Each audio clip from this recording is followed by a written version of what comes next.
They've been talking about him a lot here in this series, and obviously a lot of racing to go here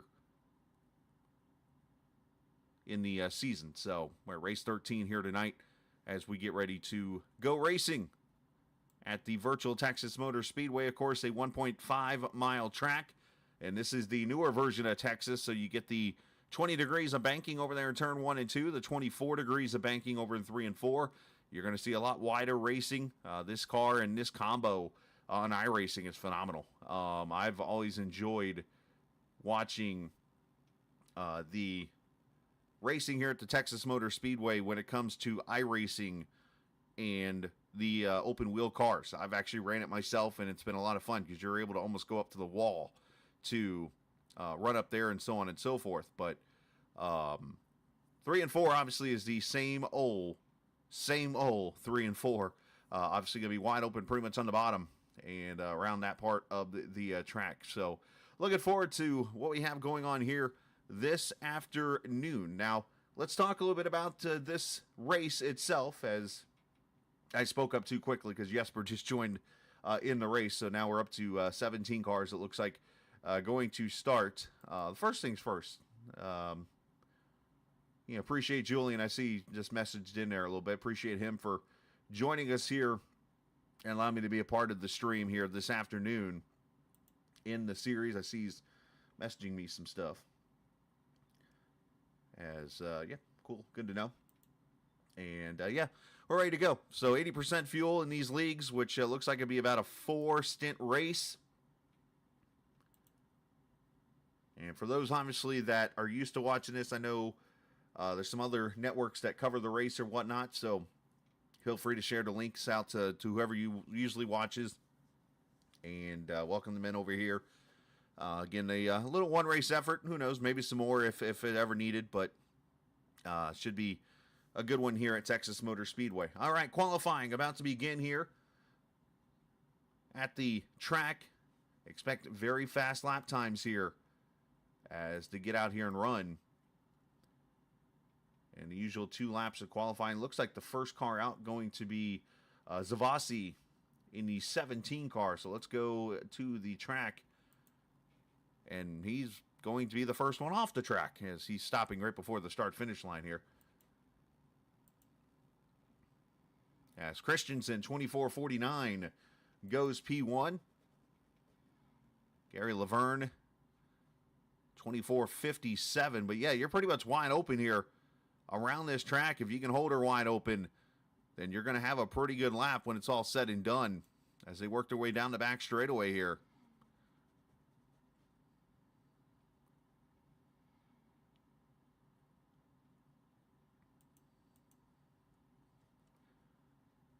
A 39 for Christensen.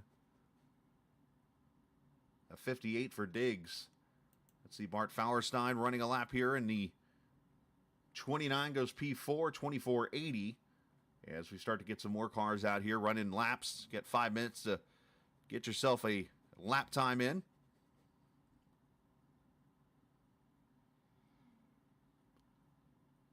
Going to be interesting to see how this track drafts with the daytime weather. Probably going to see a lot of aero coming into play.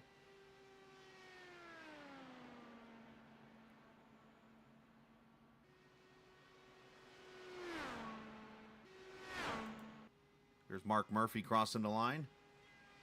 As Mark goes to the pole with a 24:35.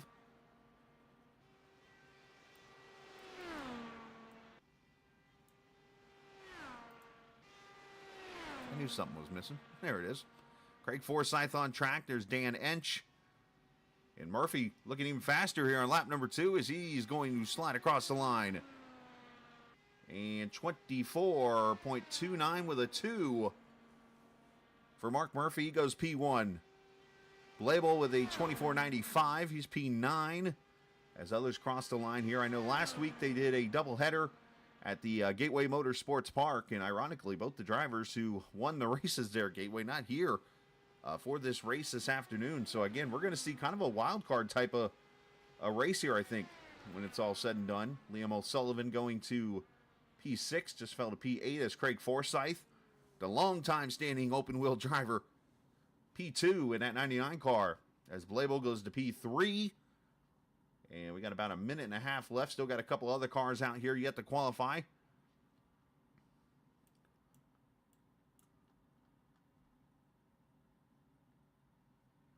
Matt Wagner just getting out on track.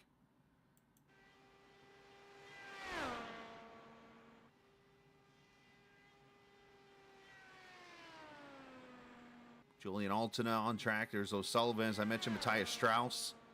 Edson Santos, Macedo on pit road, or on track, I should say.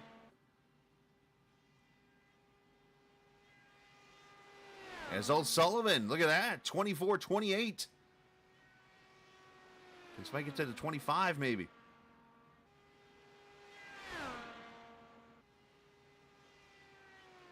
Wagner, P2, 27-29 flat. Look at the times, all this, 6 1,000s, 8 1,000s, all the way down to 5th. That's some close lap times.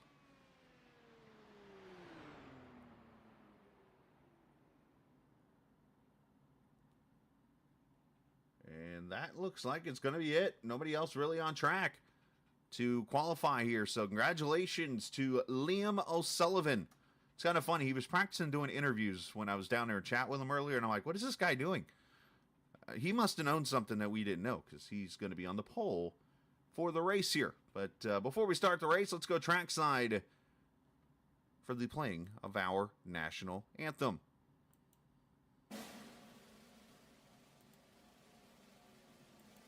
Oh, say, can you see by the dawn's early light what so proudly we hailed at the twilight's last gleaming, whose broad stripes and bright stars through the perilous fight o'er the ramparts we watched were so gallantly streaming, and the rocket's red glare, the bombs bursting in air, gave proof through the night that our flag was still there. Oh, say does that star-spangled banner yet wave o'er the land of the free and the home of the brave?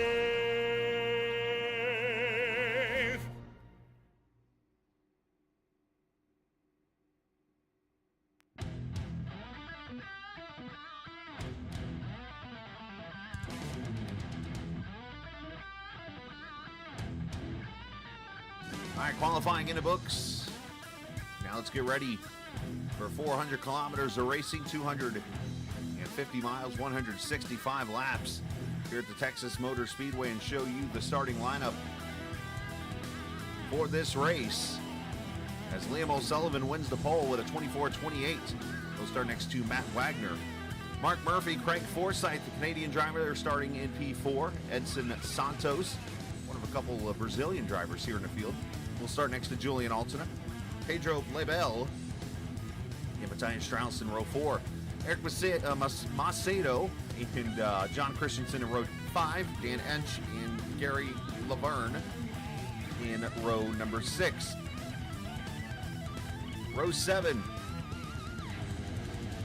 is where you see Bart Fauerstein and Jonathan Diggs, Jesper Oman, Patrick Zilvasi, and Alex Bonney there in the 17th and final position. Race information. This race presented by Ryder Engineering eSports, by the way. It's the Ryder Engineering eSports Texas 400K. So big shout out to them. We'll talk about them throughout the race here. 78 degrees, 43% humidity, clear skies, 9-mile-an-hour winds.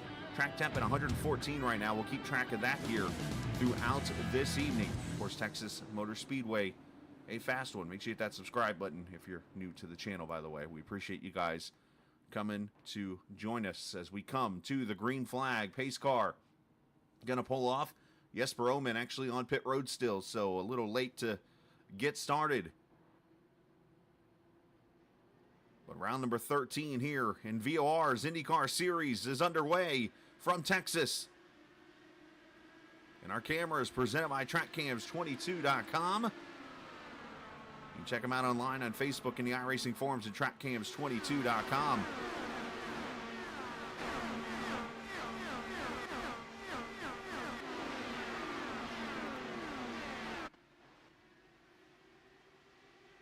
Oliver Sullivan leading that train around as we complete lap 1 just like that. You get used to watching stock cars go around here, and then all of a sudden you see these cars going around here at 215 miles an hour.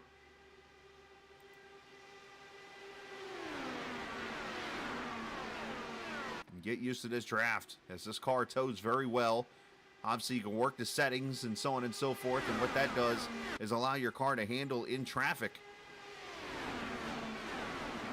As I mentioned, this track, unlike real life, spreads out pretty well. You'll get cars all the way up to the wall almost, as Liam protecting that bottom side, which is kind of the thing you want to do, make everybody pass you on the top side. As Omen is left pit road, he unfortunately is a couple laps down.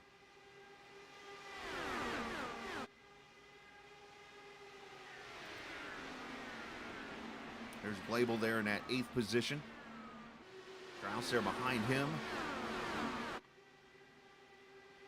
As everybody right here in pack, except for one car, Bart Fauerstein has fallen back about 4 seconds or so off of this pack. Not sure if that is something that's being done on purpose or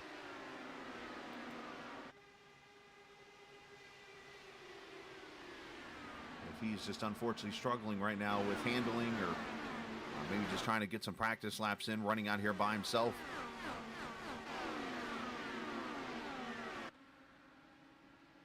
Julian Altena there, 7th position. 2nd in points entering this race, and with Bruno Miranda absent here this afternoon, that means Julian's going to have a good chance if he can put a good result together here to gain a lot of points on the point leader. Murphy up to the 2nd position as he now tries to put pressure on O'Sullivan.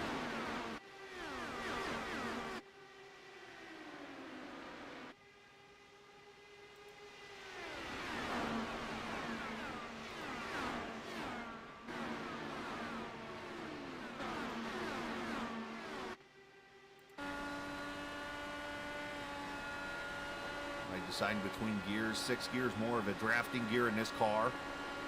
But obviously you can use it pretty much all the way around the track here. You can downshift the 5th gear probably in 1 and 2, especially if you're on the brakes here, or even just off the throttle. Of course, you just want to try to find clean air for the car, even if it's right down to the bottom side. One car kind of blinking there in front. That would be Strauss in that 8 car.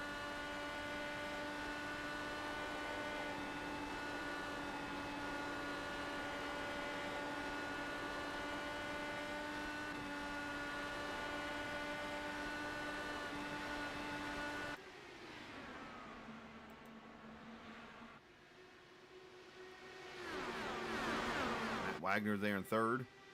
Matt and I, he discussed, I think, the whole entire practice I was in chat. He's like, where do I know you from? Where do I know you from? Where do I know you from? Well, it's a league he'll be racing in later on tonight, actually, on Saturday nights that I used to run in a lot.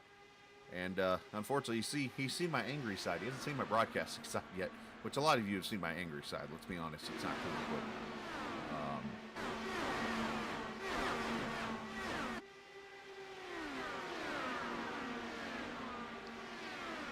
so I want to correct myself on something. Jesper Omen, 17th position. He is actually still in the lead lap, believe it or not. Somehow got out of the pits before they came around to complete lap 1. And Omen just out of the pack right now in the 17th position. So he's going to need a yellow to get some help. There he is in that 2 car.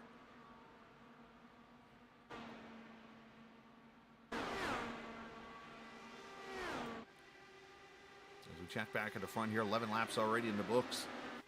Liam O'Sullivan's led them all. Murphy putting pressure on. Wagner there behind him.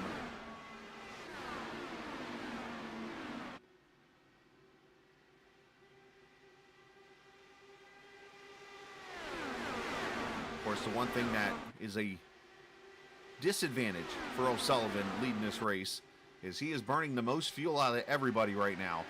And with that, of course, the 80% fuel, which has been in this league for a couple of seasons now, that presents a pretty big issue, because that means you'll be able to go less laps on fuel. And you got 4 sets of tires sitting in the pits, 40 to 48 laps, obviously, depending on fuel save. O'Sullivan's looking at that lighter side of 40. And when you do 40 times 4, you get 160. You do the math, he's 7 laps short on fuel. So, obviously, these guys back here may be saving a little bit of fuel with him leading the pack.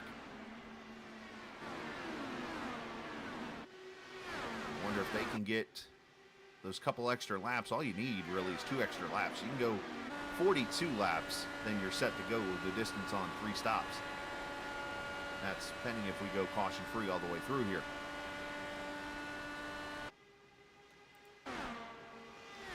Check back here, Jonathan Diggs in the 4 car.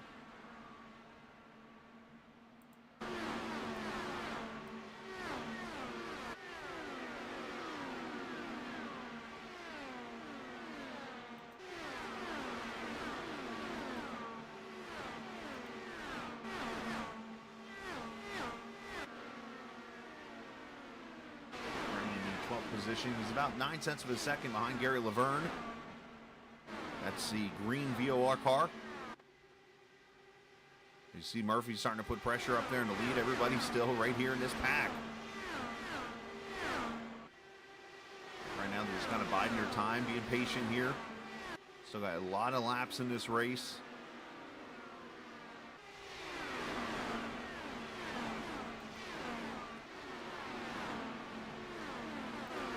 If you're a road racer and you're listening to this stream, let me share something with you, because as you see, Ryder Engineering, those guys are sponsoring the series here tonight, or the race, I should say. And Ryder Engineering eSports is looking for new drivers to join the official Ryder Engineering factory-supported eSports team.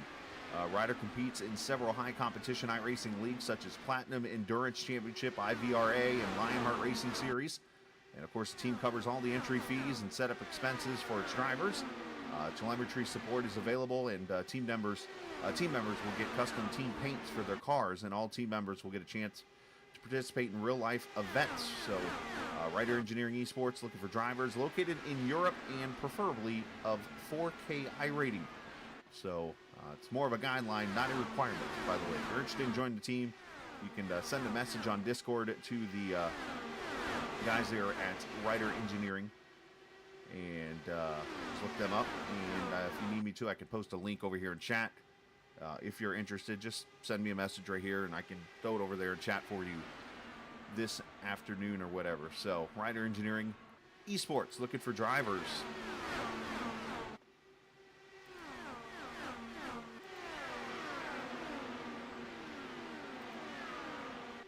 As we're clean and green here, 20 laps in.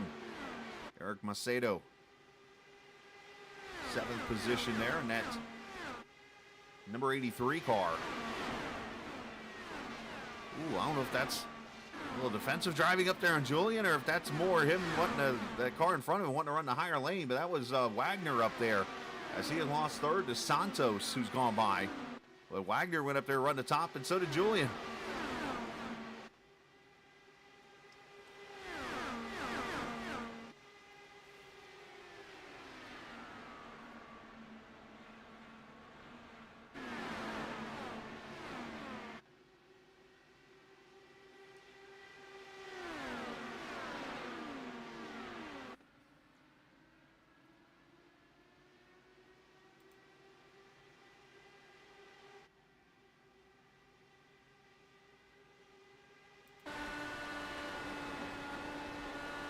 Looking back at Craig Forsythe there. You always know when Craig Forsythe's in the race. You'll see that player's IndyCar look, that light blue and white livery that, of course, you go back to Paul Tracy back in the day, Jacques Villeneuve, the late Greg Moore, who I think was more of an influence on Craig as a younger person. Of course, he's grown up now, and he's always run that car.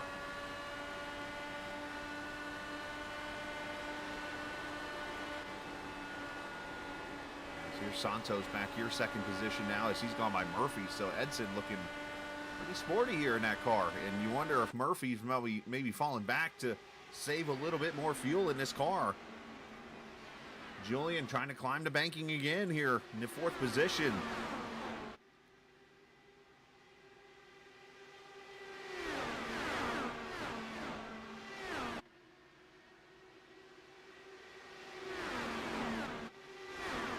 Up front, Santos going to grab the lead.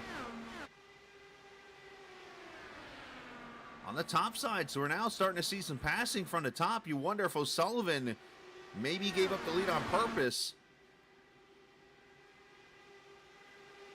so they can go into a little fuel save mode.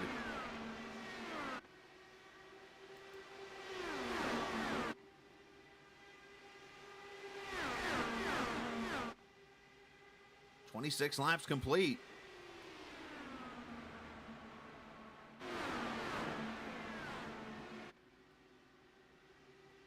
And you can just see where the top side now, as the tires wear out, it's starting to be the place to go, especially to make the passes. So I think the handling is coming into play just a little bit.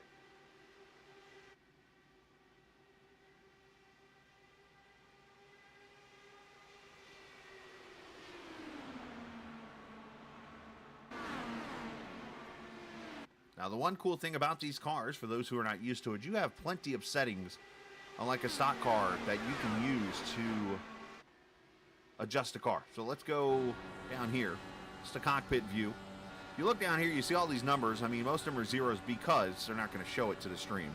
In case somebody's watching that's like a part of another race team, they can go, hey, this guy's running this. So they're not going to show it. But obviously, left to right, front anti-roll bar is that left one. Of course, the second one, rear. Third one there is push to pass, I believe, which that one you don't have to worry about. It's not a road course. And then your miles per gallon is how much you're running there. And in fuel position, you have 8 different levels that you can run your fuel at. One being, of course, most lean. And I've always heard different numbers. I think 5 is most lean on ovals or something like that. But 8, obviously, you'll run if you go under yellow, saves fuel. And then, of course, the position you're in all the way on the far right there. So a lot of good telemetry there for you as you're racing in this car that you learn about.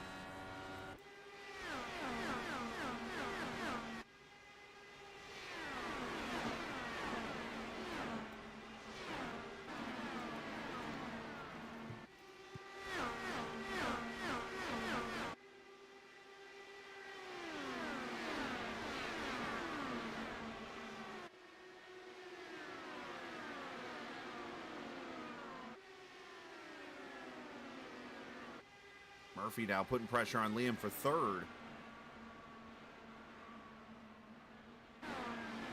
Sullivan's pulled out by about 0.2 of a second.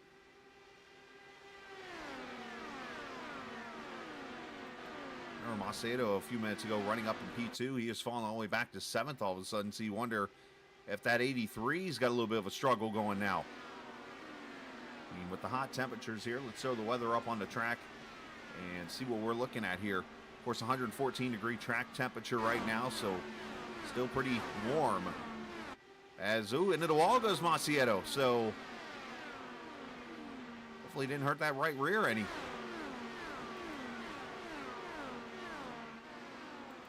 Up front, Julian. Altena trying to get the pass on Santos.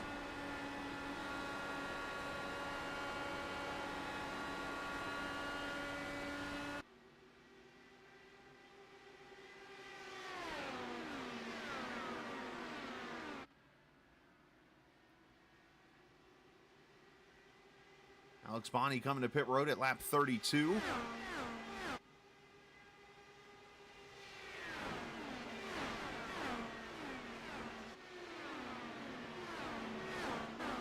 Probably a little early there, so probably an unscheduled pit stop, I would say, but we'll have to watch here with the pit times.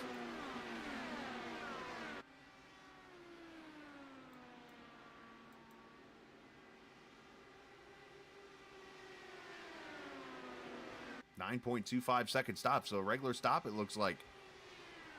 So for Ani to be pitting that early, he's obviously going on a 4-stopper here. Maybe trying to undercut, get some position.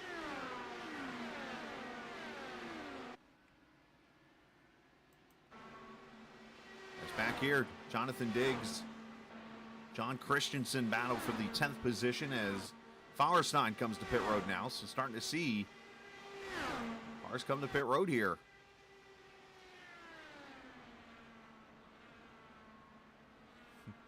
The car that's roaring through the field, by the way, is the guy that started on pit road, Jesper Omen. He's a fast one, oh, by the way. I remember, I think it was, I don't remember which season, obviously, now. It's 8 or 9, I want to say, that he made his debut in this series, and I, was calling his races at the time here, and I'm like, he's pretty good. And he goes, like, victory lane, like, the first 2 races, or 2 of the first 3 or something. I'm like, all right, this guy's got something. So to see him doing this right now, not surprising.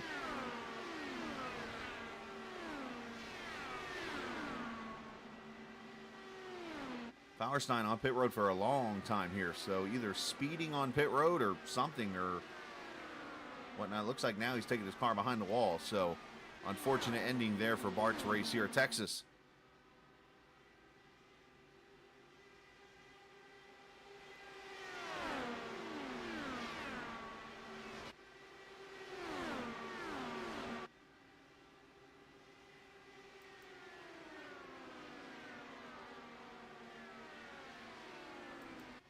Julian back to the outside, trying to get the lead here. L caution. Blaibel is wrecked over here in turn 1.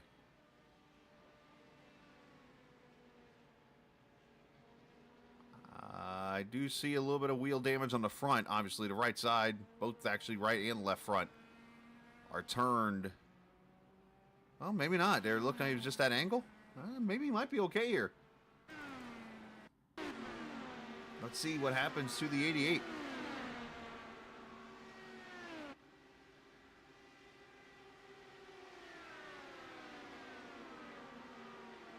Uh-oh. He did clip the outside wall, so yeah, that's going to do him. That looked like a simple misjudgment maybe there. I don't want to think the 88 was maybe trying to throw a block there, but unfortunately, he gets hit by the car behind him there. I didn't see who the car was. I know it was a...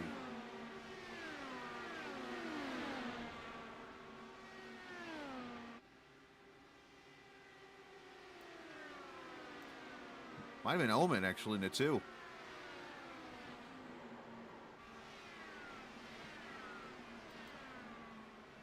It was not Omen. It wasn't that car either. It was Strauss is who it was. Matthias Strauss. All right, here we go. Pit stops happening.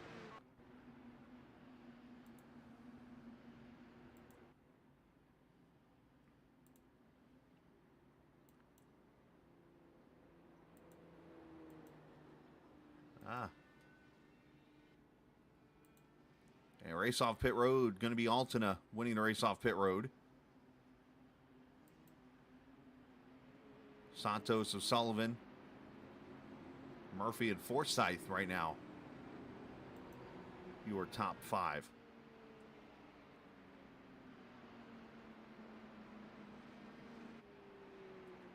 All right, I'm going to take this moment real quick. I'm going to mute my mic just to do a couple little adjustments on something. Be right back.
All right, so obviously Julian Altena leading the race. Edson Santos, Liam O'Sullivan They're in the third position. Let's talk to Liam before we get the green flag here. They were all hanging out in the chat here, and they still are. And they do have the permissions. This is good. Oh. Hello, Liam. Pulling you up in the booth here. Hello. Hello. I'm not your. I don't know if you used to Yeah. mid-race interviews, but here we are. Obviously started on pole. Congratulations on that. Led obviously the first little bit of laps. I assume that it was kind of a plan to go back a couple spots to save some fuel, or was the handling starting to go bad? No fuel. Look, we can go, if you're flat out in front, you can go 40 laps, and it's obviously 167, so you've got to save that. Like, I could have got to 42 there at the end just by 20 laps of saving there, so I had to do that. Julian and Edson needed a bit of track position, so I'm guessing that's why they went flat out, but yeah, that's all we've been talking about, really, is the fuel is too big. Unfortunately, if the caution came out like in the middle of that stint, that would have been quite interesting, just to kind of take the fuel aspect out of it. But yeah, my tyres are good after that first stop. The handling didn't go away. The setup feels really good. But yeah, hopefully just sit where I am for a bit longer, save a bit more, and then go for it at the end. I was going to say, how much more do you need to save now? Because you're at 43 right now. And another 3 laps or so. Okay, so probably another yellow and you're set free. Another yellow, or yeah, I mean, I don't want to get caught out, you know. I mean, Right. I don't know where the crash was, but I'm fighting for Rookie of the Season, and I saw Pedro just crash, so I'm kind of looking to get the points. So yeah, just play the long game here. Absolutely, man. Well, hey, best of luck. Yep. Thanks, guys. Yes, sir. Liam O'Sullivan running in the third position. He was the pole sitter here this afternoon. And we'll send him back up there. Something I just caught. Let's throw a little NASCAR twist into this race. And this is where I remember Mark Murphy from. I just don't remember which league it is. He is running a Clyde Torkel Chicken Pit IndyCar. There's a mix right there. Stroker race on an IndyCar. I've just caught that. That would, if I told people that was a NASCAR paint scheme on an open wheel car, people might think like it's a sin or something, because there's that whole rivalry between NASCAR and IndyCar. Apparently, I don't know. I don't really believe too much in it. But, anyways, Julian Altena leads him back to the green. 45 laps complete. Single file restarts.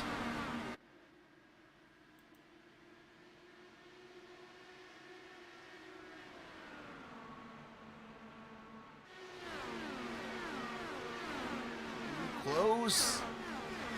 Wagner, a little crossover there.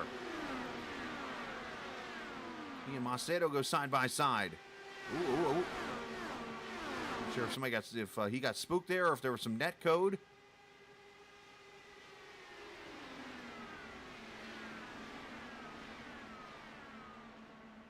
So interesting. We go green here, lap 45.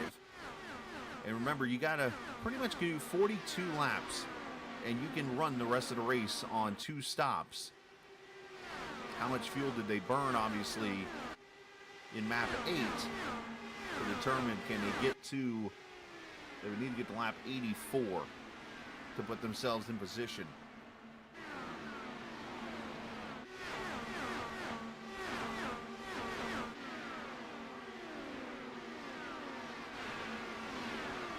As Glabell leaves the pits. And unfortunately for him, he is 5 laps down now. Alex Bonney and Bart Fauerstein behind the wall now. As O'Sullivan up there, as Julian's going to fall back now as Santos goes to the lead.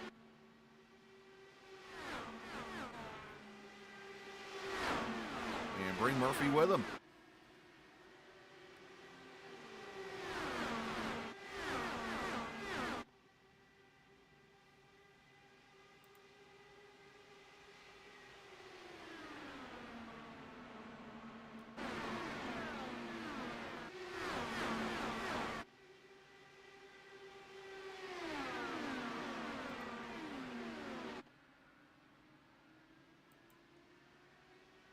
Matthias Strauss, after that incident there, obviously just kind of biding his time. Looked like, again, just simple miscommunication when the wreck happened.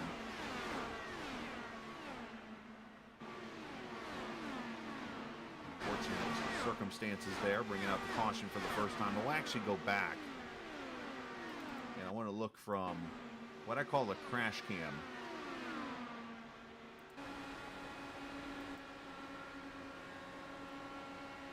It's the far chase view for those who don't know. So you see LaBelle gets a little tight there, and you see it looks like to me Strauss goes to make the move to the top, and Blabell maybe just a split second after Strauss made the move, went to move out of the way maybe of the 8, and just miscommunication there. I wouldn't necessarily say he blocked him or anything like that, because there was a big speed difference, it looked like, in that move. So just unfortunate. So Santos leading this race. Murphy's second, Altenas, O'Sullivan, and Wagner now your top 5. You see the front 8 cars right there in the pack. And that includes the 2 car who was waiting on that caution. Jesper Oman now in the battle.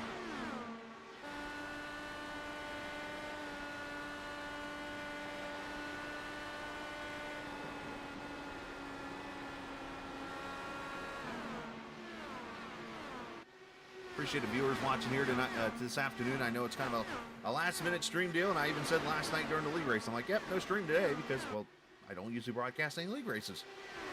But Julian reached out to me as I was leaving Iowa last night after the league race, and they were like, hey, need somebody for Texas today. You want to come do this? And I was like, yeah, let me go home if I can do it. And it worked out, and here we are on a Saturday afternoon. Appreciate the viewers checking us out. If you're new to the channel, if you want to hit subscribe, we'd love to have you a part of our broadcast and stuff. If not, then I totally understand. But this might not be the only time you see us. There's one car off the pace. Up there at the top of the track. That's Pedro. He was just letting the leaders go by.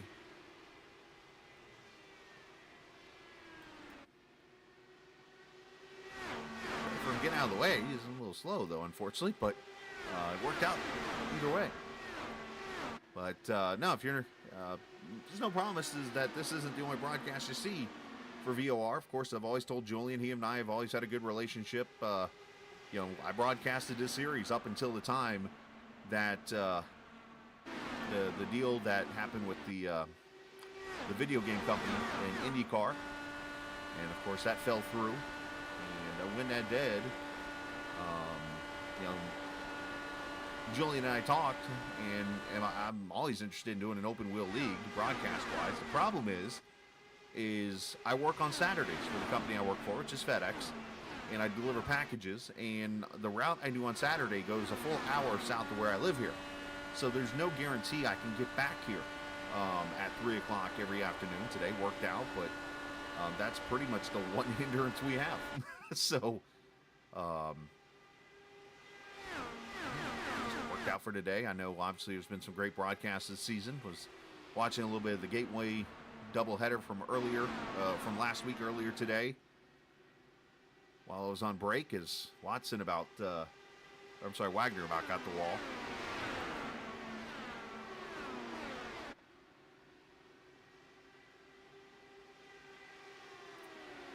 Greg Forsythe, 5th position.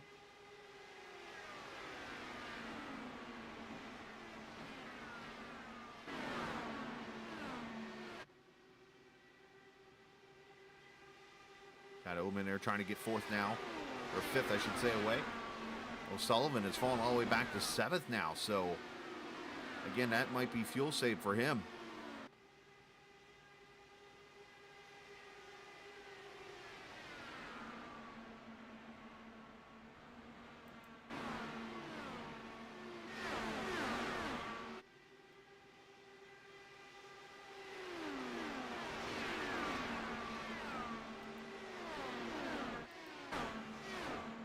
Here, Harry Laverne and Dan Ensch, 13th and 14th, a little separated off the pack here. Jonathan Diggs in front of them, as Jonathan is racing with Zavasi.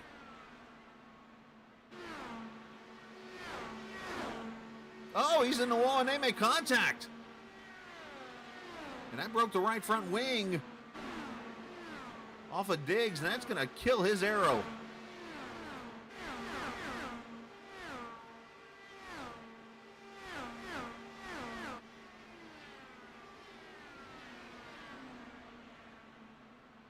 That car is plowing now as Blabell comes back to pit road. I say plowing. Let me speak the IndyCar term. Understeer. So come the pit road.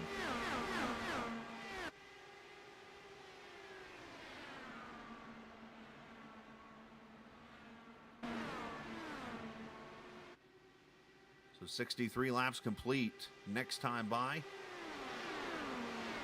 Just about to 100 miles in this Ryder Engineering eSports 400K at Texas Motor Speedway, virtually on iRacing.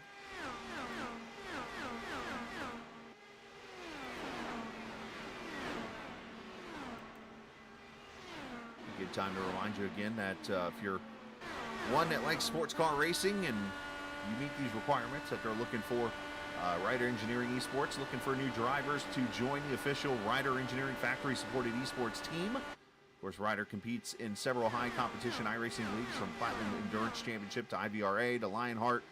And, of course, the team covers all the entry fees, setup expenses, and more for its drivers. Telemetry support there 24/7. Of course, team members get their own custom team paints for their cars, and team members also get a chance to participate in real-life events. Ryder Engineering Esports, they're looking for drivers mostly in Europe, and preferably with a 4K rating, though it's, again, a guideline, not necessarily a requirement. Again, if you want some information about this, I can send you the Discord over here and get that set up for you for Ryder Engineering. Of course, they're the sponsor of tonight's race. You see Mark Murphy now up to the second position. He's gone by Julian. And you wonder who's been able to save enough fuel.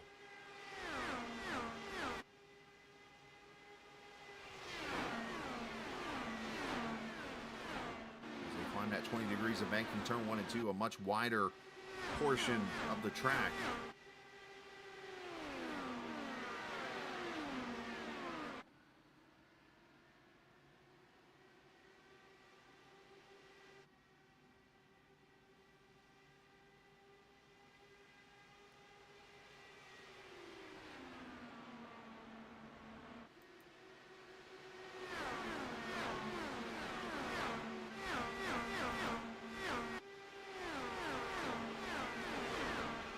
Shout out to Ocean Chief, who said hello earlier.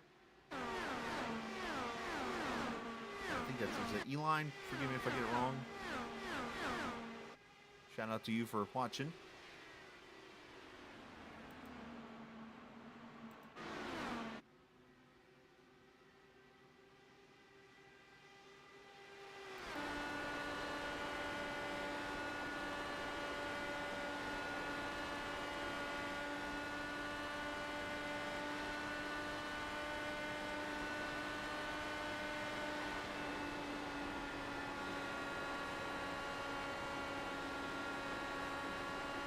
Santos doing a great job. Yeah, he's burning more fuel.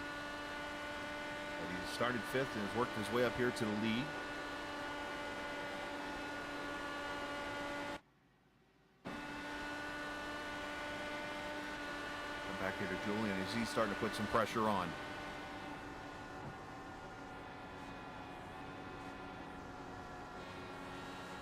And I was about to say, did we just get an open wheel slide job? But he did not make the move.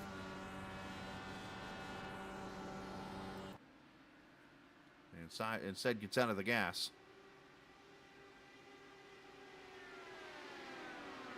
There's Wagner's right there with him. Jesper Oman there also. Forsyth there in 6th. And I think as we get closer and closer to the finish of this race, I think you'll see this racing really pick up. But you got cars that are just out here, I think, saving fuel, which kind of surprises me that they're shifting, because I would think if you want to save max fuel, keep that thing in 6th gear. Because obviously the lower the gear, the higher the RPMs, the more fuel you burn. But that might be at the same time a way for the cars to keep their track position.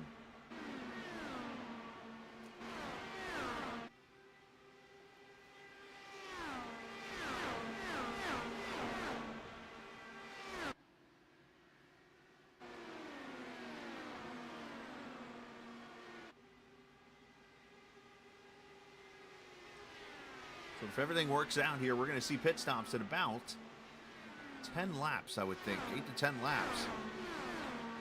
And that's going to, of course, come down to how much fuel you were able to save. If you can get to lap 83, then all you got to do is be able to get at that point to lap 125. And you can get to the finish of this race. Of course, It's IndyCar rules, so overtime, that doesn't exist here. They don't do that in IndyCar racing, which is totally understandable. As Gary Gotso, of course, you hear his voice on the channel sometimes on the league, racing for VOR and other series and stuff. Gary and I have always had a great relationship, besides that one time I showed up at Nashville and decided to try to race and wrecked him accidentally. Sorry, Gary. But he's always... him and I have always had that joking about NASCAR versus IndyCar and stuff, and I'm one that totally understands both series and understands both sides of the fence of how people feel. And I am firmly on the stance of, yes, IndyCar should never adapt the overtime rules. That's a NASCAR thing. And at the same time, I think that, there are things that IndyCar does that NASCAR shouldn't adapt. That's their own thing. Push to pass, stuff like that. As Omen goes to third.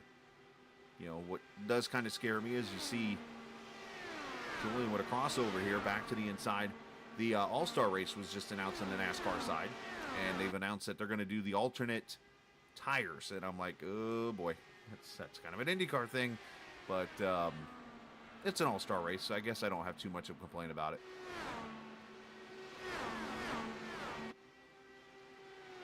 It's safe to say that every series has its gimmicks,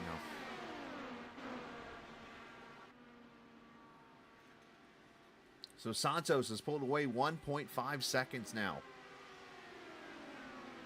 over Mark Murphy. Jesper Omen now up to third. Julian Altina to fourth, and Omen going to second. Drops it to the bottom, slings by.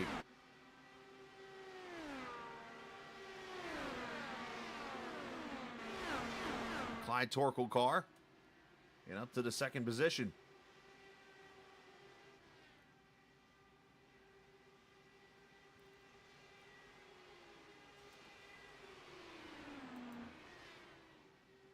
There's Macedo, who led some laps earlier. Matthias Strauss there behind him.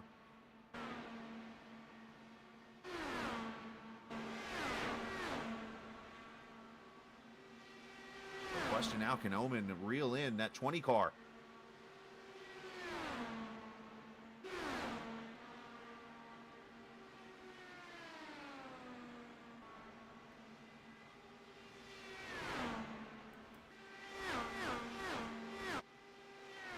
There's your front six cars.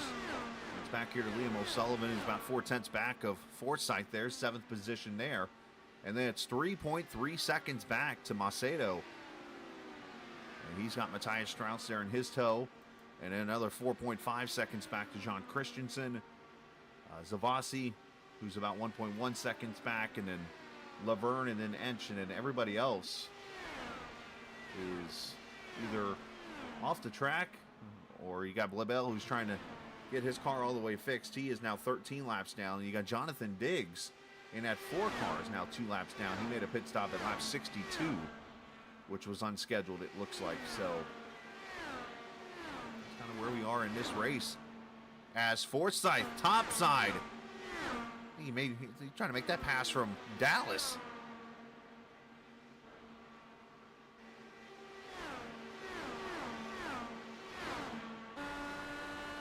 Move Craig up to 6th. All right, so we're at lap 84. So everybody right now is pretty good and maybe in that fuel save mode. Now they're just maybe trying to bank some laps so that in the next 2 runs they can just go and let the racing begin here. But that also includes a potential green flag pit stop.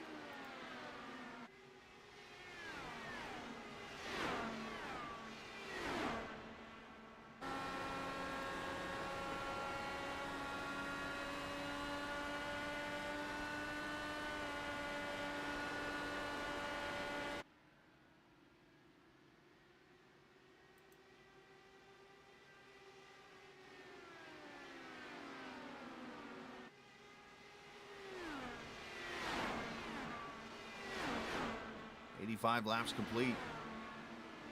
As Edson Santos on pit road. The leader came in, 4 tires and fuel, 8.6 seconds.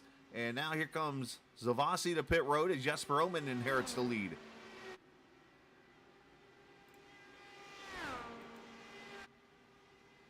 Wagner on pit road. So here we go. More leaders coming in.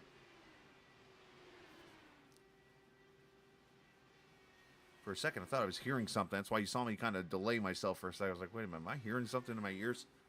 You always get that when you're broadcasting. You just worry sometimes that you're hearing something's on the air. It shouldn't be on the air or whatnot. So 4 tires and fuel for all these guys.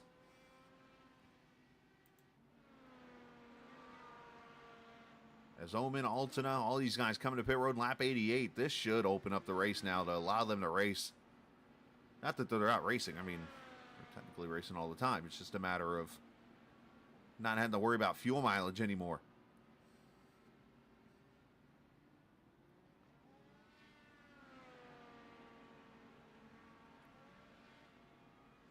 Good stops for everyone.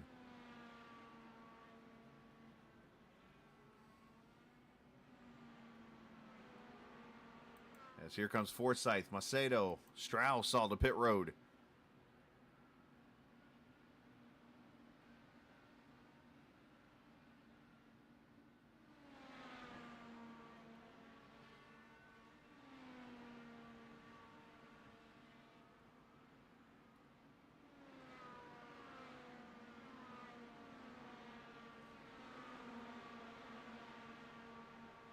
That'll pretty much cycle everybody out. And how about this? Santos, a little bit of a slower stop. Let's go back and look at his stop because he, unfortunately, was on the struggle bus, it looks like, for that stop. And is going to lose a lot of track position after pitting there at lap 84.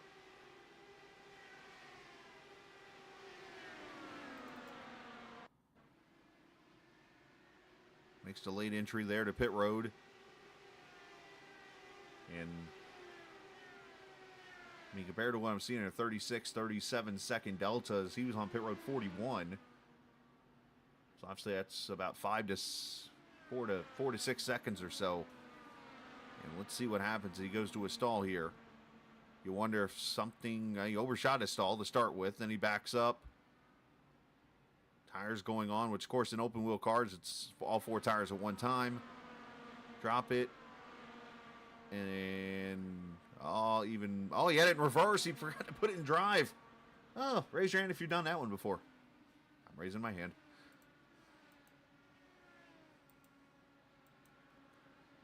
A tough break there.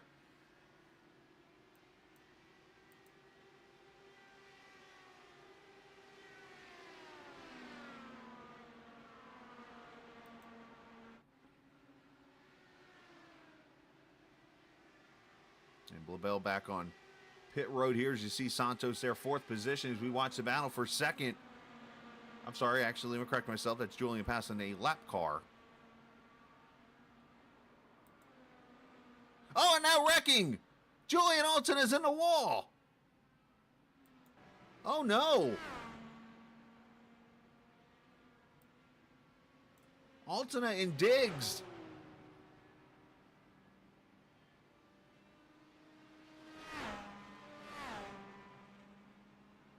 Second yellow.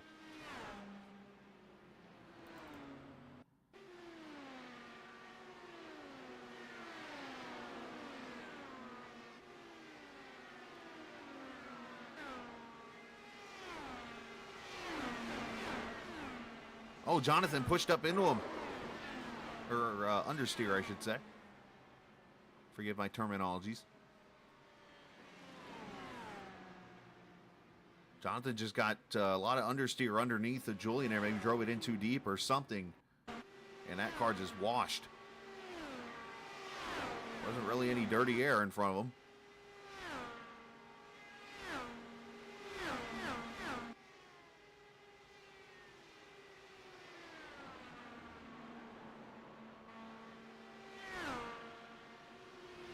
I'll have to watch this again. As we do got some cars coming to pit road. Not everybody, but some. We'll update that here in a second. Let me go crash cam.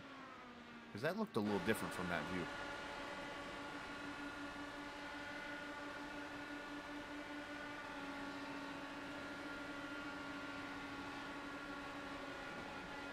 Yeah, okay, yeah, he got tight. You can see the car come up. At first, it looked like Julian might have started to come down. I'm like, wait a minute here. I had to go look and make sure I saw that right. So, of Caution out for the second time. Julian not going to be happy about that.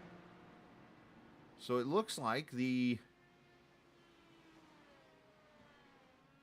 about half the field come to pit road here. Who's left on track?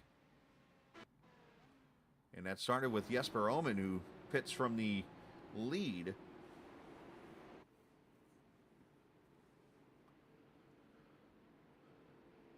Mark Murphy, Liam O'Sullivan, Strauss, Laverne, and Ench all come to pit road there. And top off the fuel cell, where Wagner, Edson Santos, Forsyth, Macedo, Christensen, and Zavasi all stay out.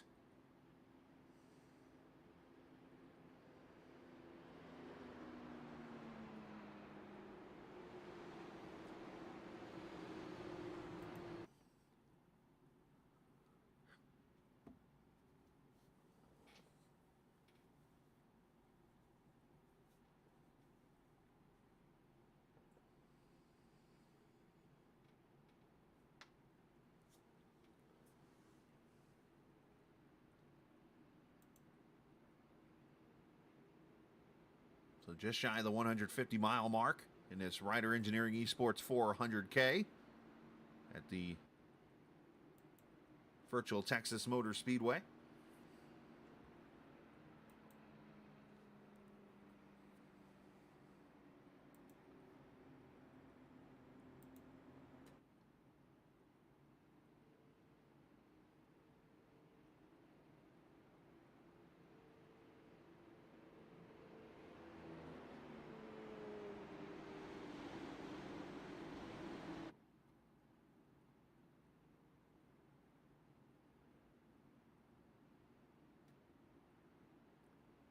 Trying to look through the Discord here to see.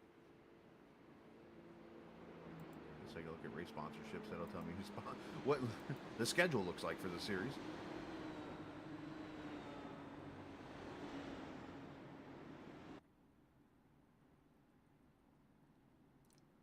Looks like Phoenix Raceway next week, the 6th, or 2 weeks, I should say, the 16th of. Wait a minute, no, that's not right. What month are we in? We're in August, right? No, we're in April. What in the world? That's the wrong schedule. I'm thinking. I saw Texas down here. I thought that was on the schedule. Never mind. We're in a whole nother month. That ain't accurate. All right. So, yeah, where we're at next week? Yeah.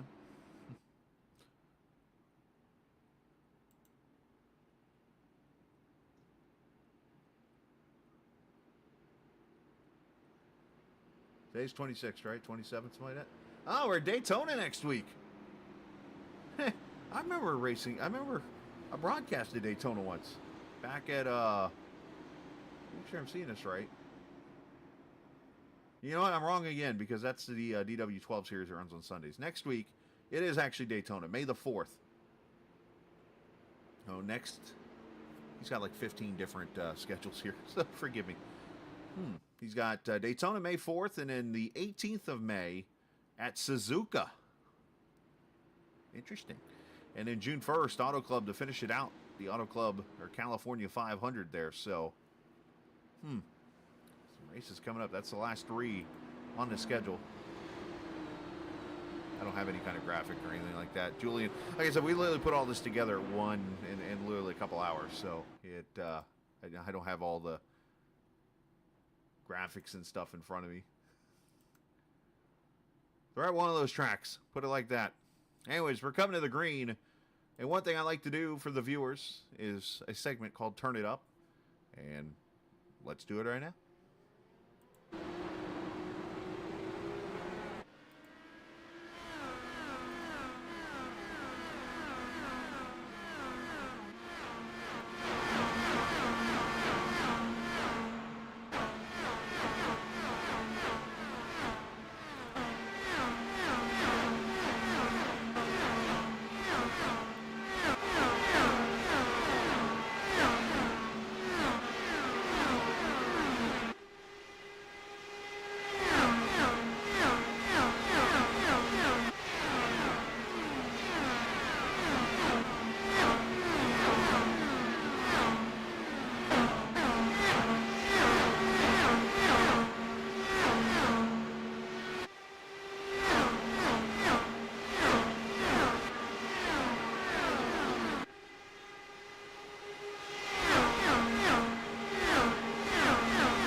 still on pit road after the crash there at lap number 92.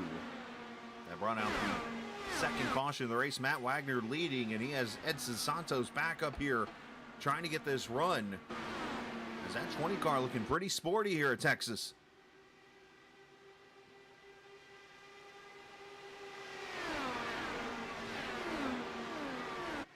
The first of the cars that came to pit road, Jesper Omen up to the 5th position, and is kind of hanging out there for the moment.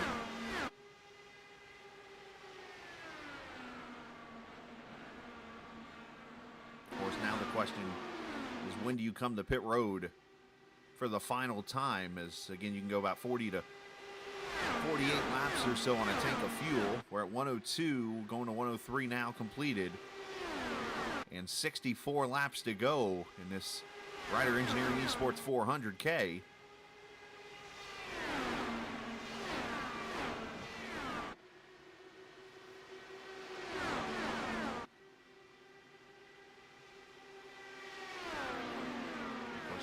Question, who goes to victory lane here tonight or this afternoon? I'm so used to night racing because all my broadcasts are at night.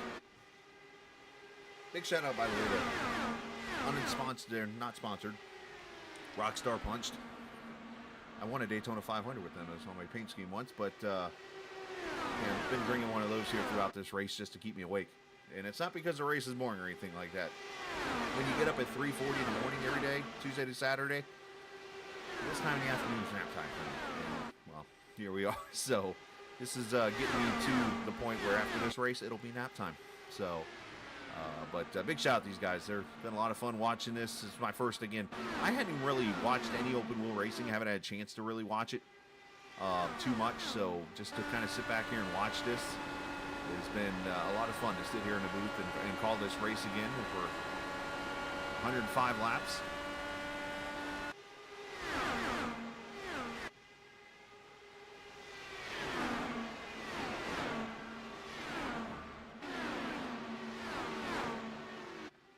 Getting tight up there at the front.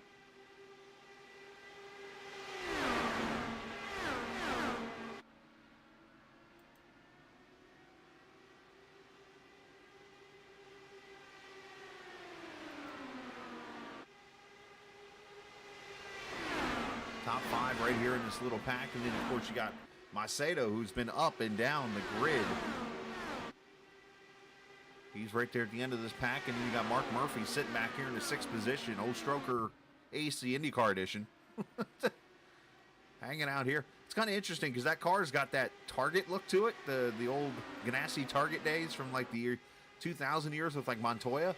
But yet, the Clyde Torkel Chicken Pit Special. That is one heck of a mix right there.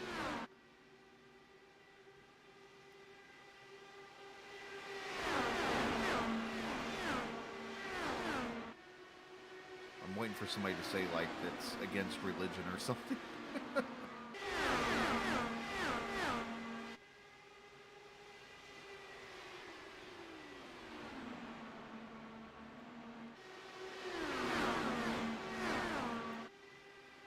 Oh, they're getting racy up front now.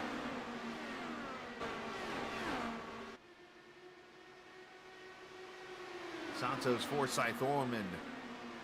All these guys up here now. Let's add Murphy to the list. Let's add Liam O'Sullivan here as he gets into this battle.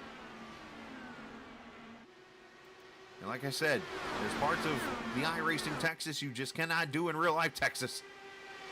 And you're seeing it where the cars can just jump up there on that 20 degrees of banking to the top.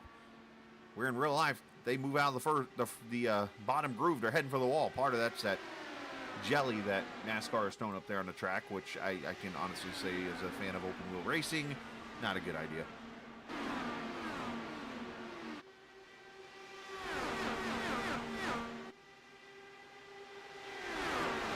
And for those looking for open wheel encyclopedias, you can look in chat and see Julian Altina explain what blue flag means. He might be slightly disappointed. As Wagner holding on right now.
laps complete. Coming up to 50 laps to go.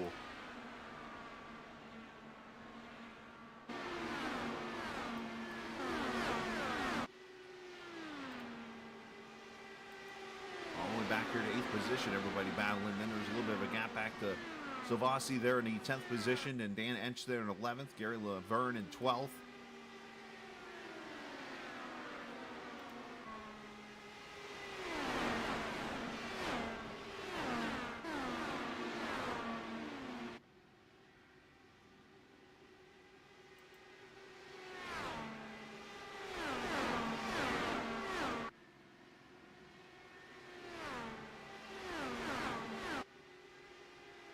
Julian Altena returns to the track. He's going to try to gain whatever track positions he can. Unfortunately, 14th position for him, but you know, every position is a point, so if there's a wreck later on in the race and he can log as many laps as he can get by a few cars or whatnot. If not, then obviously he'll finish where he finishes and move on from there.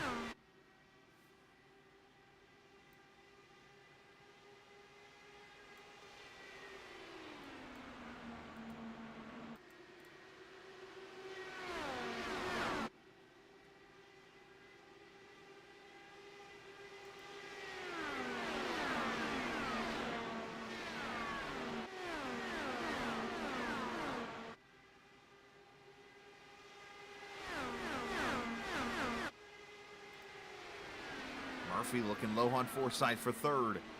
Craig driving it all the way up to Dallas again.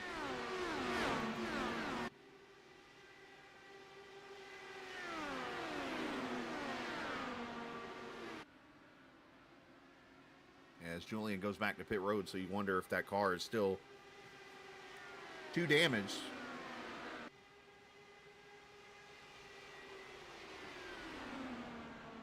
Yeah, he just jumped the pit road, so that car must be broke, unfortunately.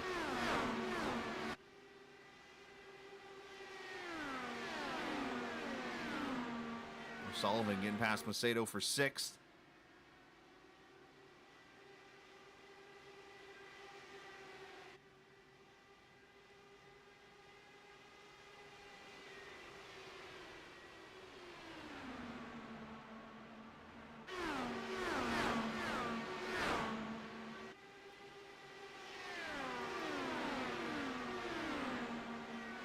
So it's Wagner leading by half a second over Santos. Forsyth third, Murphy fourth, Oman fifth.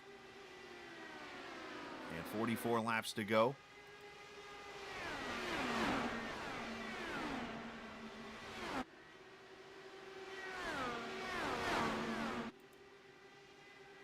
All right, let's I got Julian to calm down a little bit here.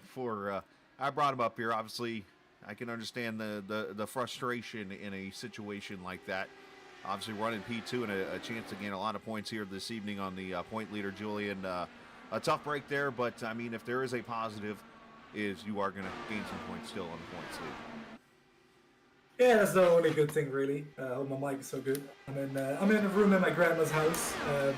But yeah, just unfortunate. The rules are pretty clear about it. You cannot defend your track position if you're a lapped car, not race them as a result. So really annoyed by it because it's a league regular in Jonathan.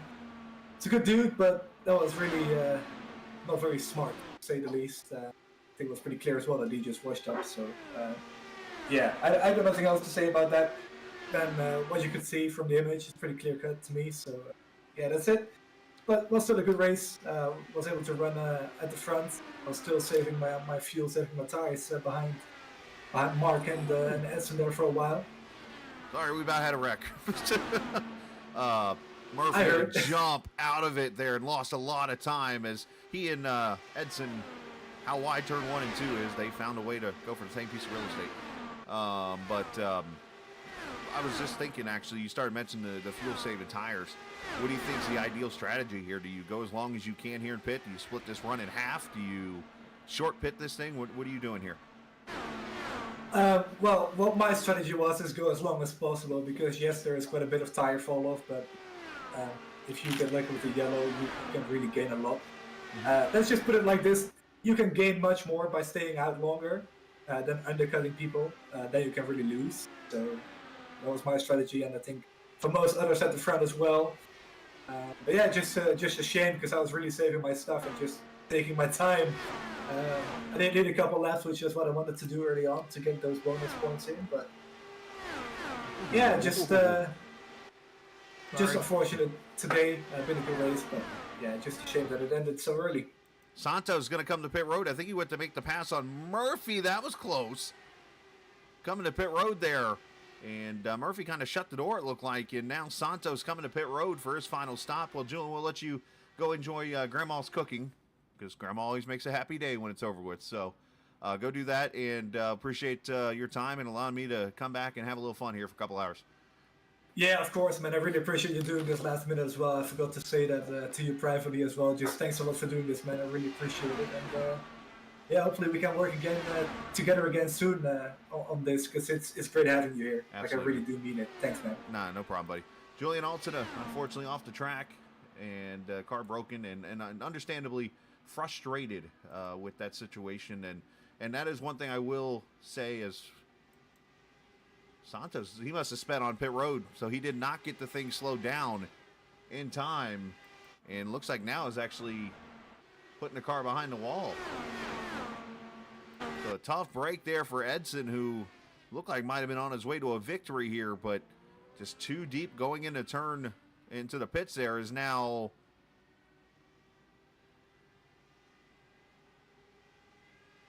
Did Wagner just have the... He just jumped to the pits here. He's going to get towed. That might be bad for him. Oh, no, it was a short tow. Ooh, that happened to my dad once, and he had, and this is a long time ago, by the way, a very long tow doing that right there. And needless to say, that steering wheel did not live another day. I have audio to prove that, by the way. As Jesper Oman leads this race now, I thought that was going to be bad for Wagner. I was like, oh, he might get a long tow here, but a 15-second stop's going to hurt his race. Cannot make mistakes in the money stop here. To Oman, Forsyth, Murphy, Macedo. Oman and Murphy pitted at lap 94. Macedo and Forsyth at 88. So they might spend a little extra time on pit road there for fuel. But I do know this out of knowledge that this league does have in the rule book about blue flags and yielding to lead lap cars. Now, that wasn't necessarily a yielding to a lead lap car as much as it was a mistake in the corner, it looks like. But either way, just a tough break in that situation. Ooh, Forsyth with a late check. As he comes to pit road.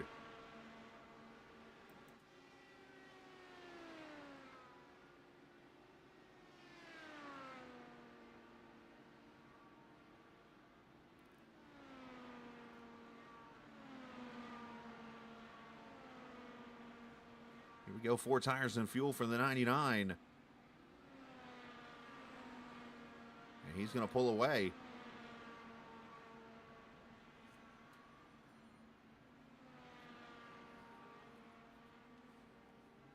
As we're 136 laps into this Ryder Engineering eSports 400 here at the Texas Motor Speedway.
All right, so 138 laps in, you see the leaders on pit road, Oman and Strauss.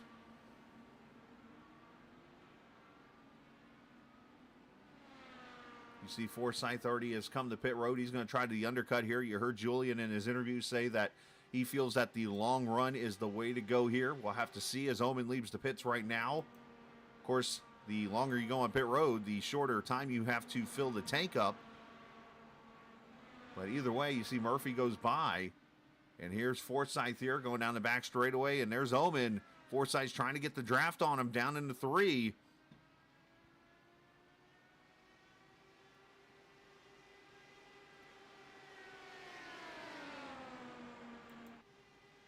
And Craig is there, 27 to go.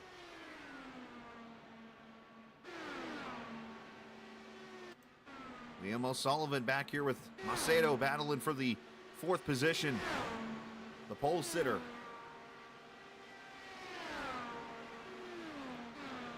Battling with that 83 car. Or with the 60, or yeah, 83. Looks like teammates here just by the paint scheme liveries.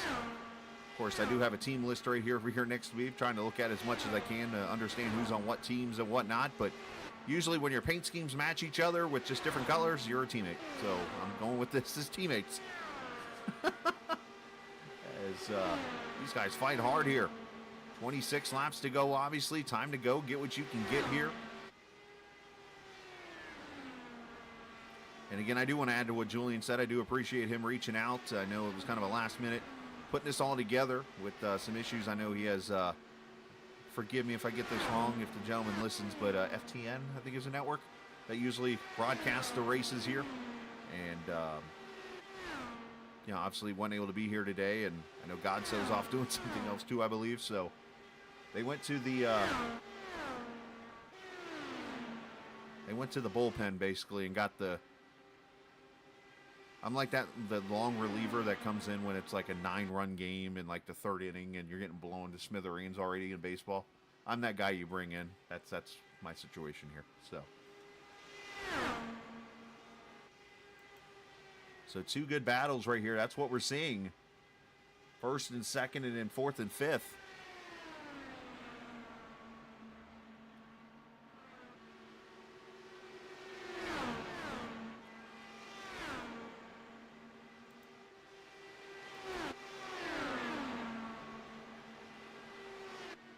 Big shout out to Ryder Engineering for sponsoring the race here tonight. And of course, if you're a road course driver, you got a pretty high I rating, and I think they're looking for people that are based in Europe, but don't necessarily, there's a word for you, say you have to be in England, but Ryder Engineering eSports is looking for new drivers to join their official Ryder Engineering Factory-supported eSports team. Ryder competes in several high competitions, from Lionheart to Platinum Endurance to IVRA and more. Teams' fees are covered, setup experiences for its driver, expenses, I should say, telemetry support and more. Custom team paints for the cars, and all team members get a chance to participate in real-life events. Of course, Ryder Engineering eSports looking for drivers, as I mentioned, in Europe, preferably with a 4K, but that's more of a guideline, not a requirement. So if you're interested, let me know, and I can send you the Ryder Engineering eSports Discord, and you can be a part of that channel. So appreciate those guys for sponsoring the race here, as Omen still leads Forsyth by 0.2. Of course, now his tires are up to temp and about 4 laps newer, so you wonder if that 99 car has anything for the 2, and how big of a win this would be for Jesper, starting on pit road, getting that first yellow to catch back up. And oh, by the way, he was up in the pack by the time that first yellow came out. He had caught back up as everybody was in fuel save. He went full max to try to get to the pack, and he did, as the caution came out. Of course, then he was able to cycle back onto pit cycle with everyone, and now it's taking the lead here late in this race, looking to go to victory lane.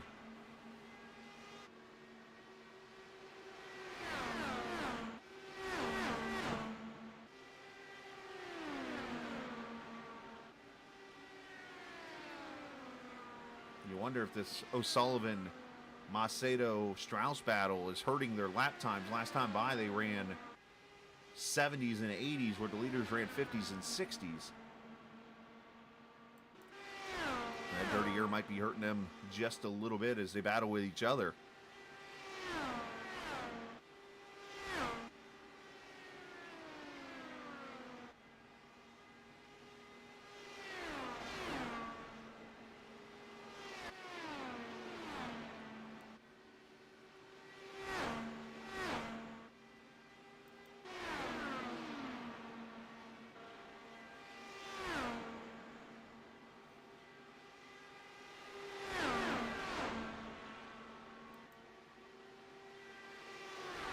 Next week will be Daytona for these cars, and then Suzuka, and then Auto Club to finish out the season. And with it being called the California 500, I assume, again, I haven't really been around much because of work and stuff, but if Julian's listening, I assume that's a like Triple Crown event type of thing, because usually Auto Club in a 500 involved usually means Triple Crown, like with Indianapolis, usually Michigan, or Pocono, one of those tracks usually involved in that also.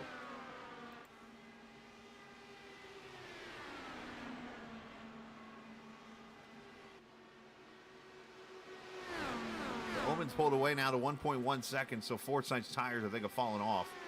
So this is your fight right here, 4th, 5th, and 6th. All three of these guys, I assume by paint schemes, are teammates. Again, let me pull up the spreadsheet that I have here. That's not a spreadsheet, Scala.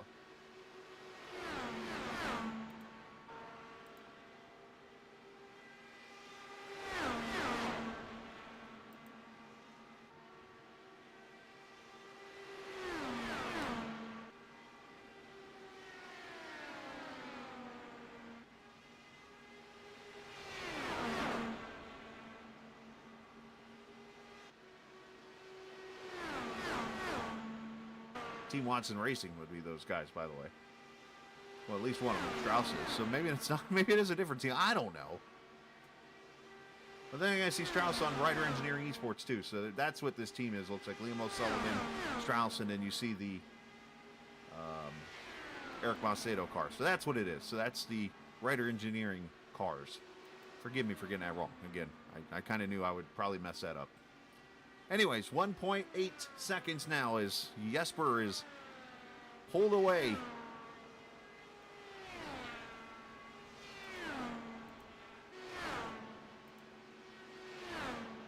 Started from the pits and looking to cash in to victory lane here. And the only reason he really started in the pits was because of he got to practice really late.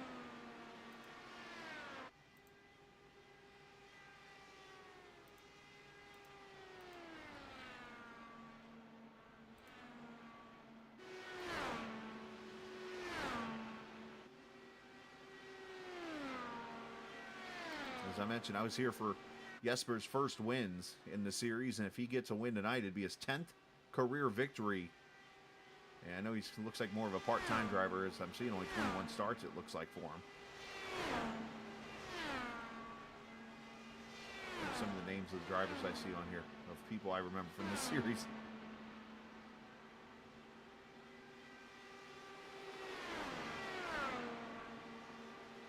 There's even a guy in this series once named Connor Daly, but not the actual IndyCar Connor Daly. This was two ends. And there's this guy named Scala who's made a start in this series. 6 starts.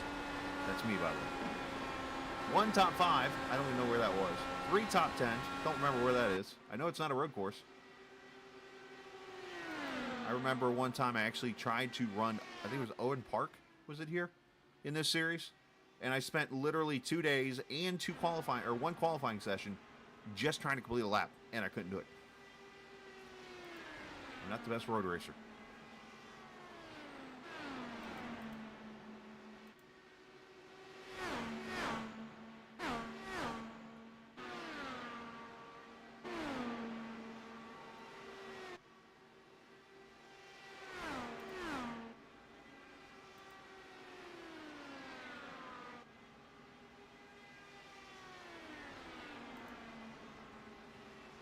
So 6 laps to go. Zoman is pulled away. Well, let's go back to this battle now as Macedo's kind of stretched it out a little bit, but Strauss has put the pressure on O'Sullivan here.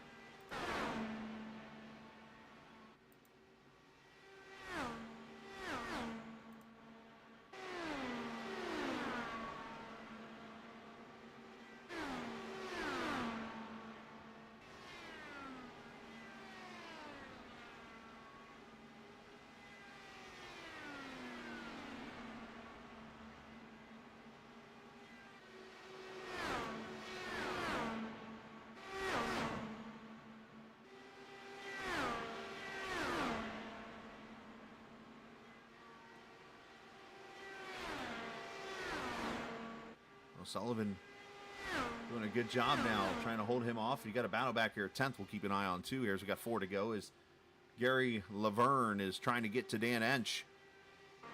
I'm sorry, the other way around. Zavasi's trying to pass or hold off Dan Ench.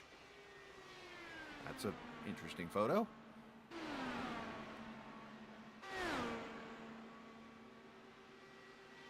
Three laps to go.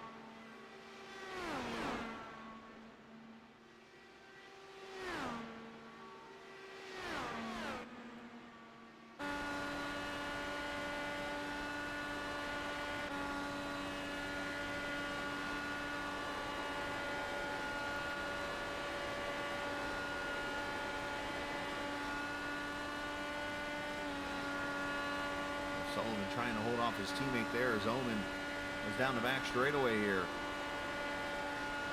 Into turn 3 and 4. As he's going to see the white flag this time by. Final lap here at Texas Motor Speedway.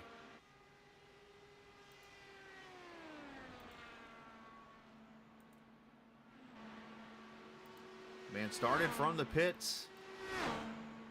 And now he's on his way to a victory here at Texas Motor Speedway. As Jesper Omen going to come by and take the checkered flag and win here at Texas, get the win in the Ryder Engineering Esports 400K.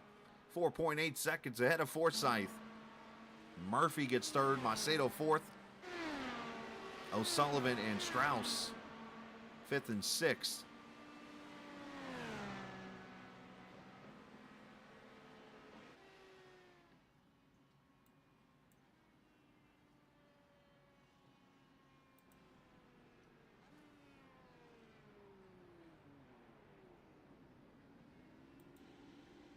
We're gonna get some donuts.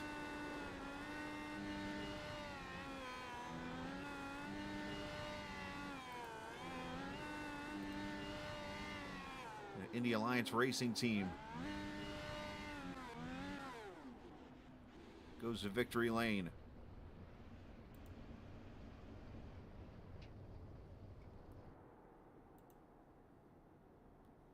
We take a look at the final results here.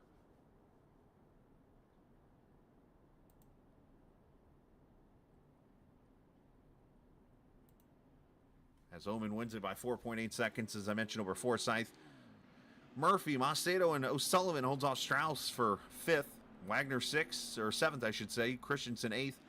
Silvassi 9th, and Ench finishing 10th. Jerry Laverne, first car lap down, 11th. Everybody else off the track. Edson Santos, Blabel, Altena, Diggs finishing in the 15th position.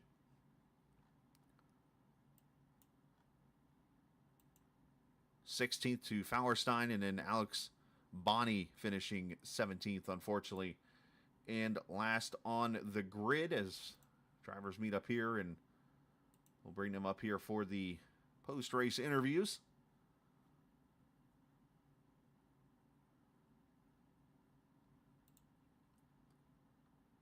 We'll start with our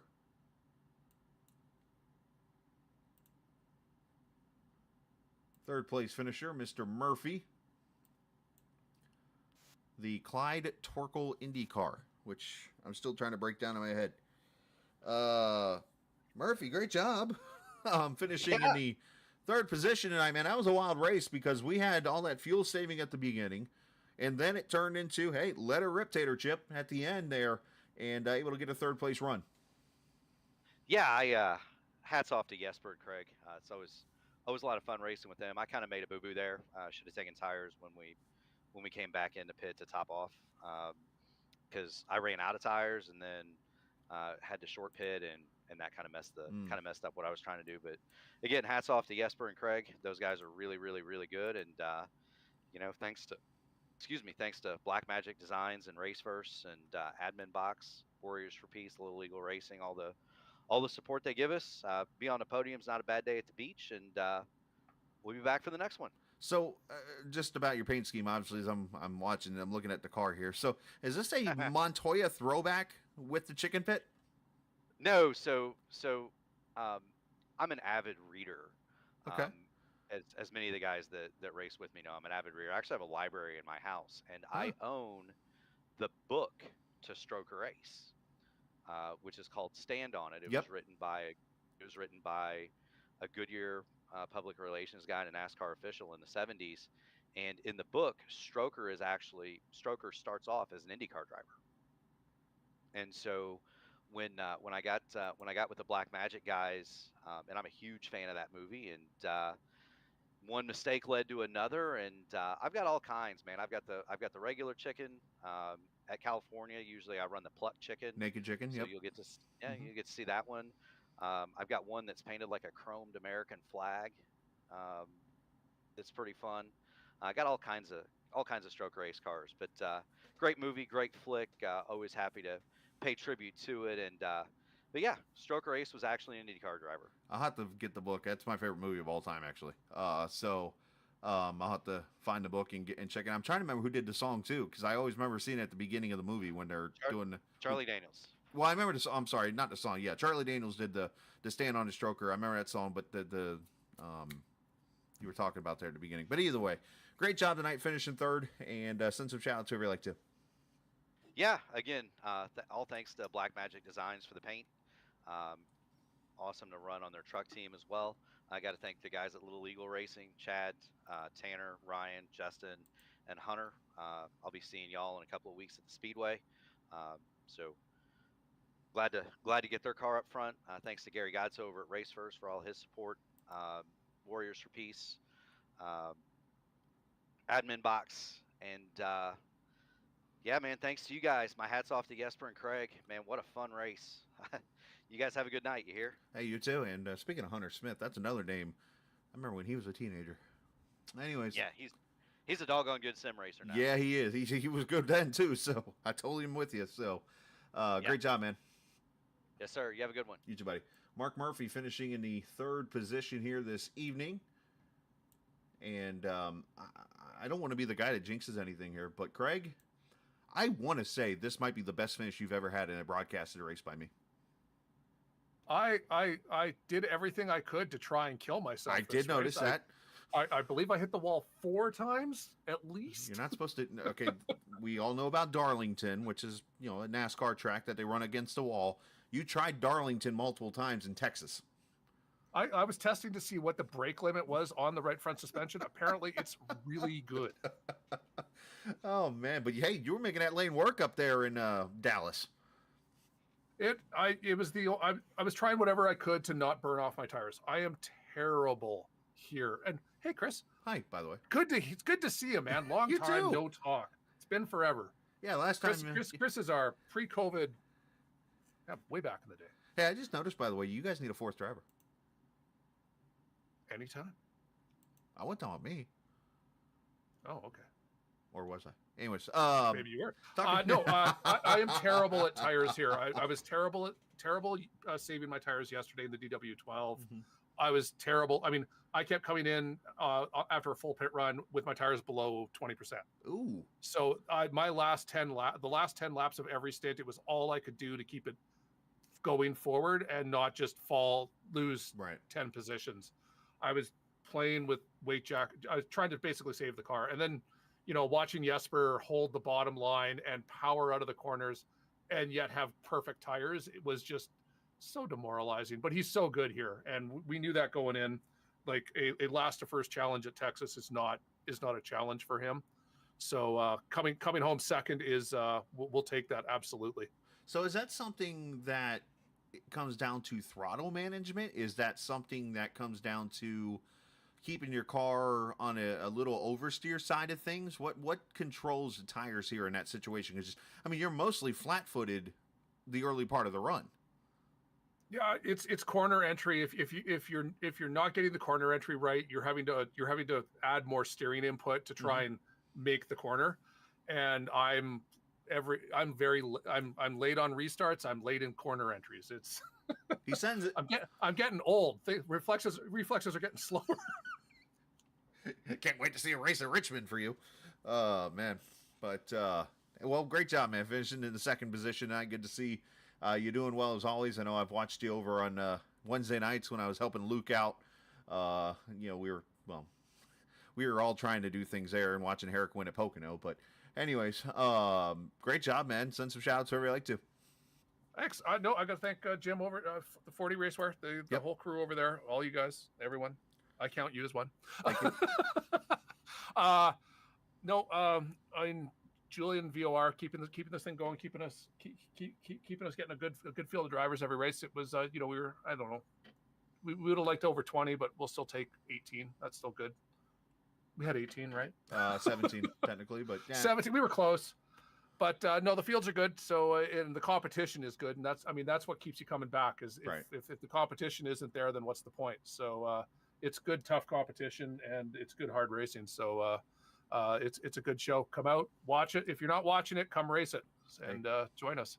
Yeah, absolutely. Make sure you do that. And if you mention mentioned Captain to 40 Raceware on their website, you'll get a 0% discount. So make sure you go. Excellent. Still go check it out though. I'm just. Who knows? Jim might give you one. I don't know, but figure I'd throw that joke out there. Anyways, great job, man. Thanks for jumping in and doing the last minute broadcast for us. It is appreciated. Absolutely, buddy. Appreciate it, man. Good to see you. No worries. Stay safe. You too. Craig Forsyth there, second place finisher. Super cool guy, by the way. And good to learn some stuff from. Like, I could sit there and pick his brain, and he'll give me every piece of information about something. It's so cool. So, all right. As we bring in Jesper Omen. Long time, my man. Long time. I was here for your first win, and now I'm here for your last win so far in the series. Right. Yeah. I mean, really happy about the win, and I also won yesterday in the Dan Weldon car. So yeah, I'm really excited. Well, obviously, you started a little late there, and I know you got in the session like last minute, started on pit road. I actually thought you were a couple laps down, and I'm like, wait a minute, you actually got out on the lead lap and still found a way to catch the pack during that run. And, got the caution that helped you get back on cycle with everybody, and from there you just kind of picked them off and got to the front. Yeah, exactly. I didn't have any practice, so I decided to treat the first couple laps as practice. I could get acquainted with the setup, and first couple laps felt good, and then I started pushing, and I caught the tail end of the field and just worked my way up to I think it was like P8, and then the yellow came out and reset everything. So from there on, it was just a matter of trying to get to the front and run away. But there was another yellow came out, and I think honestly I made the wrong call there. I was in the lead. I should not have hit it because I was good to go with one more stop. So what I did was I just gave up track position, and I was a little bit worried there, but in the end I managed to keep the tires alive at least. But I didn't expect to come out in front last in, but I think both Wagner and Santos had issues on pit road, so I got a little bit lucky. I might have won anyway, who knows? But this track, Texas, is a track that I really like. I love running here. I'm fast here, especially in the clean air. I seem to have 1 or 2/10 edge over everyone. So yeah, feels good. Yeah, no, you did your part here in the race. Now let me counter that comment you made about the pit strategy. How you felt you kind of maybe hurt yourself there. Did it maybe bounce back and help that you were able to spend less time on pit road putting fuel in? Yeah, for sure. And what mattered more was probably the tires there at the end. But I still think that I probably could have broken away if I had stayed out, broken away. And I got you. I'm complaining about winning like 5 seconds instead of like 10 seconds. So, it doesn't matter. But I put myself in a pretty tricky position. But it's fun. It's fun getting by guys and fun running traffic. And today's race was, for the most part, really good. And guys are running respectfully and as always in this series. So I really enjoyed this series. Well, great job tonight, man. Congratulations on the win, and send some shout out to whoever you like to. Yeah, I was sitting in the Discord with Liam and Mark and those guys. It was fun. Always nice to talk with fellow indie fans. And month of May coming up and all that. It's gonna be exciting. Absolutely, man. Great job, and congratulations. Thanks. Absolutely. Jesper Ohlman, the winner here tonight at Texas Motor Speedway. Congratulations to him on going to victory lane here in the Ryder Engineering eSports 400K at Texas. So great job on his part in the race. So there we go. We have pulled it off. Big shout out to all the viewers who checked us out here this evening. I know, like Craig mentioned a few times, it was a last minute hurrah, and we got it together and got a good race in. And obviously, best of luck to FTN, who normally calls the race, David and Gary Godson, those guys there. So for the rest of the season, and yeah, big shout out to those guys for doing a good job and keeping Julian in check, because that is a challenge in itself. So, but still, in all seriousness, though, appreciate the viewers, appreciate Julian for allowing me to come back for the race and have some fun here. And again, our Daytona next week, Suzuka, and then California to finish it all out. So enjoy the rest of your Saturday. Enjoy the warm weather. And for those in the Midwest, stay safe. And obviously with that weather there, thoughts and prayers with them. And let's head out and enjoy the rest of your weekend. Enjoy your Saturday night. And always remember, for those who don't know this, it's apparently a quote that I say a lot. This isn't just a game. It's iRacing. See ya!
This copyrighted broadcast may not be reproduced, reused, or retransmitted in any form without the authorized written consent of Captain eSports Network. Captain would like to thank all of his loyal fans for your continued support, and he hopes you enjoyed today's broadcast.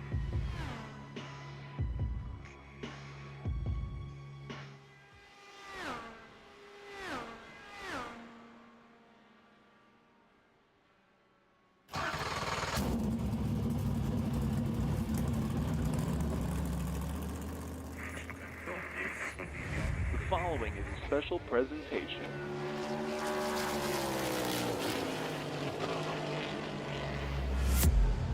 From the Captain eSports Network.